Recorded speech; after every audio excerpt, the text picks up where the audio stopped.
वरिष्ठ आदमियों और इस नकम्मी सरकार को तो ये सोचना चाहिए था जो हमारे बुजुर्ग हैं और उनको तो हमें आज पार्कों के अंदर धक्के खाने पड़ रहे हैं और वो इसी के अंदर बैठे हैं। इसी के साथ साथियों 2 नारे लाएंगे और उसके बाद मैं अपना साथ लूंगा।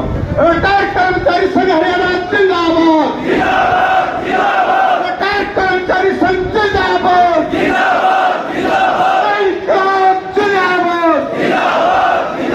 हमारी मांगे जिंदाबाद,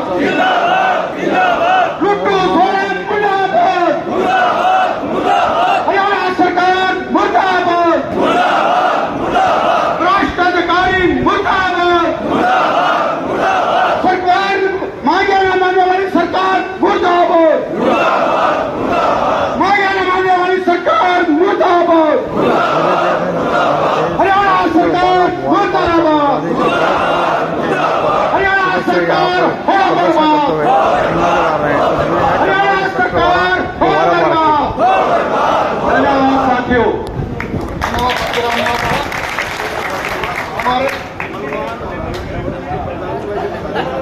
तो लाभ सिंह जी जुड़े हैं, लाभ सिंह जी से बातचीत करते हैं। सर क्या कार्यक्रम है आज का? सबसे पहले तो मैं आपके चैनलों का धन्यवाद करता हूं जो आप कीमती टाइम निकाल करके यहाँ पर पहुंचे हैं और एक बुजुर्गों की रिटायर कर्मचारियों की आवाज़ उठाने के लिए आप यहाँ पर आए हैं।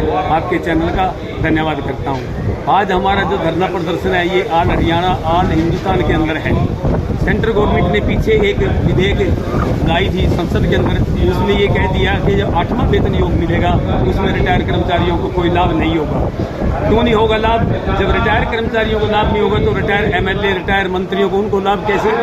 तो इसलिए आज हम अपनी मांगे मनवाने के लिए और उस विधेयक को वापस करवाने के लिए आज यहाँ पर इकट्ठे हुए हैं और हम अपनी मांगों के लिए आज यहाँ धरना प्रदर्शन कर रहे हैं। क्या मांगे हैं? हमारी सबसे पहले रिटायर कर्मचारी की मांग ये है कि हमारे को मेडिकल भत्ता 1000 रुपये मिलता है। अब आप देखिए जो आदमी 80 साल का 70 साल का 1000 रुपये उसका गुजारा नहीं होता। हमारी मांग यह है कि हमारे को कम से कम 3000 रुपये दिया जाए या कैशलेस मेडिकल हमारे को दिया जाए। दूसरी हमारी मांग है कंटिन्यू पेंशन की। जब कर्मचारी रिटायर होता है सरकार उसको पेंशन देती है और वो 11 साल में कटनी चाहिए, लेकिन सरकार उसको 15 साल में काटती है। तीसरी हमारी मांग है कि हमारी तनख्वाह में हमारी पेंशन में बढ़ोतरी 20 साल के बाद करती है सरकार, 80 साल की उम्र के बाद। 80 साल तक तो यहाँ तो रहता ही नहीं है। तो हमारी मांग है कि हमारी 65 साल, 70 साल और 75 साल में हमारी मांगों की 5% के हिसाब से बढ़ोतरी की जाए। कौन से लेवल के कर्मचारी यहाँ पर जो है श्रेणी है, तृतीय श्रेणी है? इसमें तो मैं डी ग्रुप के भी हैं, डी ग्रुप के 4th क्लास भी हैं, 2nd क्लास के भी हैं और 2nd क्लास के अंदर तो अच्छी खासी पेंशन और सारी सुविधाएं मिलती है मेरे ख्याल से। सुविधा तो मांगते हैं 2nd क्लास के अंदर तो सुविधा क्या देती है सरकार? जो मैंने बताया थी यही काम है जो हम सबको बता। सरकार ने घोषणा भी करी थी कि भाई जो रिटायर कर्मचारी हैं उनको कैशलेस पॉलिसी दी जाएगी, मांगे रखी थी। वो सिर्फ एक वो आई कार्ड बनवा दिया 5 लाख रुपए का। वहाँ कोई अस्पताल में जाता है गोड्डे चढ़वाने के लिए, कहते हैं ये तो है ही नहीं इसके अंदर। कोई ऑपरेशन के लिए जाता है ये तो है ही नहीं। आयुष्मान कार्ड अभी कुछ दिन पहले 5 जो बीमारियां थी बड़ी बड़ी उनको उससे हटा दिया गया। तो इसके बाद ज्ञापन भी दिया जाएगा? हाँ, इसके बाद ज्ञापन दिया जाएगा डीसी को। ज्ञापन क्या रणनीति रहेगी अब हमारी रणनीति है यहाँ से अब हम ज्ञापन के लिए जाएंगे, डीसी को ज्ञापन देंगे प्रधानमंत्री के नाम, मुख्यमंत्री के नाम। अगर फिर भी हमारे कोई समाधान नहीं आया तो 17 सितंबर को दिल्ली जंतर मंतर पे जितने रिटायर्ड कर्मचारी हैं सारे देश के वहाँ इकट्ठे होकर के। क्या किसी राज्य में ये घोषणा हुई है पहले से? अब पंजाब के अंदर है, पंजाब के अंदर पुरानी पेंशन लागू रखी है और उसने जितने मंत्री एमएलए थे जिसको कोई 6 पेंशन ले रहा था, कोई 7 ले रहा था, उसको निकाल करके सिर्फ 1 पेंशन दी गई है। तो इसीलिए हिमाचल के अंदर है वहाँ भी रिटायर कर्मचारियों को पेंशन मिलती है। अब तीसरा सरकार ने एक लेटर निकाल दिया कल ही, उस लेटर में लिख दिया कोई भी रोडवेज का कर्मचारी या रिटायर कर्मचारी उस वोल्वो बस के अंदर सफर नहीं करेगा। जब एक वोल्वो बस के अंदर सीट के ऊपर लिखा होता है मंत्री एमएलए, उनके लिए सीटें रिजर्व की जाती हैं और वो फ्री में चलते हैं। तो क्या हम एक बस बनाते हैं, महकमे को बनाते हैं, क्या हम उसके अंदर नहीं चल सकते?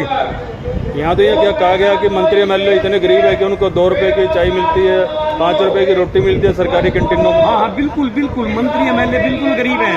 आज जो महंगाई भत्ता दिया है वो तो 2% है। और उनको 24% दिया गया है।